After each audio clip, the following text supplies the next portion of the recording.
11. Ancient India and the World. 11.1. India and the countries of the West. 11.2. India and other countries in Asia. 11.1. India and the countries of the West. People of the Harappan civilization had developed trade relations with the countries of the West. Ever since then, India has had economic and cultural exchanges with the outside world. Buddhism had spread to Afghanistan and to many countries of Central Asia. During the period of the Iranian Empire, India's contact with the Western world increased. The Greek historians of that period grew more curious about India. Their writings introduced India to the Western world. The routes which were later used by Alexander were opened for trade between India and the countries of the West. Under the influence of the Greek art of sculpture, a new form of art emerged in India during the Kushana period. It is called Gandhara School of Art. In the Gandhar art school, images of Gautam Buddha were mainly carved, as these images were mostly found in the Gandhara region of Afghanistan. The style is called the Gandhara style. The facial features of the statues made in this style are similar to those of the Greek people. The early coins that were minted in India were also like Greek coins. Around the 1st or 2nd century CE, trade between India and Rome flourished. The ports in South India also had a large share in this trade. Some articles made of bronze were found in the excavations at Kolhapur. They have been made in Rome. The excavations at Arikamendu in Tamil Nadu have also brought to light many articles made in Rome. Both these places were important centers of trade between India and Rome. Many such trade centers are mentioned in the literature of those times. Alexandria was an important port in Egypt. The Arab merchants carried Indian goods up to Alexandria. From there, they were sent to the countries in Europe. Besides Indian goods, the Arabs also conveyed Indian philosophy and science to Europe. The concept of zero is one of India's major contributions to the world. It was the Arabs who introduced this Indian concept to Europe. 11.2. India and other countries in Asia. Many countries in Asia were greatly influenced by the Indian culture of those times. Sri Lanka. King Ashoka had sent his son Mahendra and daughter Sanghamitra to Sri Lanka to spread Buddhism.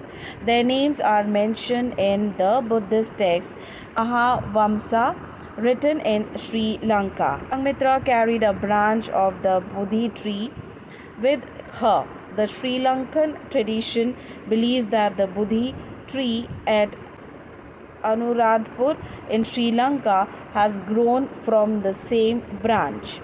There was a great demand in India for Sri Lankan pearls and other precious stones. In the 5th century CE, King Kashyap had caves dug out at a place called Sigiriya.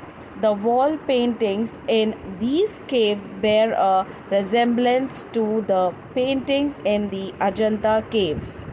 The Sri Lankan Buddhist works Dipavamsa, Mahavamsa provide information about the close relations between India and Sri Lanka. They are written in the Pali language. China and other countries. Right from the ancient times, India and China had established trade and cultural relations. Emperor Harshvardhan had even sent an ambassador to the Chinese court. Chinese silk was known as Chinan Sukha. and was in great demand in India. Merchants in ancient India supplied Chinese silk to Western countries. The land route by which the silk trade was carried on was called the Silk Route. Some ancient places in India were connected to this route. Nalasopara near Mumbai in Maharashtra was one such place. The Chinese Buddhist bhikkhus Fa-Hen and Yuan Chuang also came to India through this Silk Route. In the 1st century CE, the Ming Emperor of China invited the Buddhist bhikkhus Dharmarakshaka had Kashyap Mantanga to China. The bhikkhus translated many Indian Buddhist texts into the Chinese language. This gave impetus to the spread of Buddhism in China. Later on, Buddhism also reached Japan, Korea, and Vietnam. Countries in Southeast Asia. The ancient kingdom of Funan in Cambodia was established in the 1st century CE. Evidence is available from Chinese traditions that an Indian named Kaundinya established it. People of Funan knew the Sanskrit language. A stone inscription of that period is still in existence. It is in Sanskrit. In many other countries of Southeast Asia too, small kingdoms established by people of Indian origin had emerged. These kingdoms helped to spread Indian culture in Southeast Asia. Indian culture had a deep impact on the art and cultural life of Southeast Asia. Dance, dramas based on stories from the two Indian epics, Ramayana and Mahabharata, are popular in Indonesia even today. This influence continued to increase over the years. In the ancient period, the Buddhist religion spread to Myanmar, Thailand, Indonesia, etc. In the later years, temples of Lord Shiva and Vishnu were also built there. This year, we have reviewed Indian history from 3000 BCE to the 8th century CE. Next year, we will study the history of India from the 9th century CE to the 18th century CE. The history of this period is known as medieval history. Students, if you like the video, do hit the like button, subscribe to my channel, share it with your friends, and don't forget to press the bell icon for further notifications. Till then, take care and goodbye.